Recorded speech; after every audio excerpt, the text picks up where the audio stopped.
ఆడదాని కోసం రాజ్యాలు కూలతాయి, యుద్ధాలు జరుగుతాయి అంటారు. ఫ్రెండ్స్ మధ్య ఒక అమ్మాయి చిచ్చుపెట్టిన ఘటన హైదరాబాద్ చందానగర్లో జరిగింది.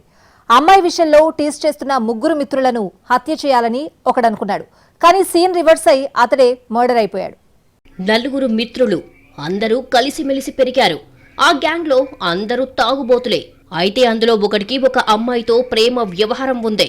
దీంతో ముగ్గురు కలిసి ఒక్కడిని టీజ్ చేస్తూ ఉంటారు. ఈ టీజింగ్ ను భరించలేకుండా పోయాడు ఆ ఒక్కడు. తన లవర్ ను టీజ్ చేస్తున్న ముగ్గురు ఫ్రెండ్స్ పై కక్ష పెంచుకున్నాడు. అంతేకాదు వారిని కడతీర్చాలని ప్లాన్ చేసుకున్నాడు.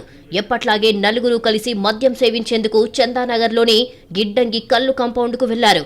అక్కడ తన ప్లాన్ అమలు చేయాలని భావించాడు అమ్రేష్. అంతా మద్యం సేవించారు. ఆ తర్వాత మద్యం మత్తులో ఉండగా గొడవ జరిగింది. సరిగ్గా ఇక్కడే అమ్రేష్ ప్లాన్ బెడిసి కొట్టింది. మిగతా ముగ్గురు కలిసి అతన్ని హతమార్చారు. ఈ కేసు దర్యాప్తు చేసిన పోలీసులు అమ్మాయి విషయంలో హత్య జరిగిందని తేల్చారు.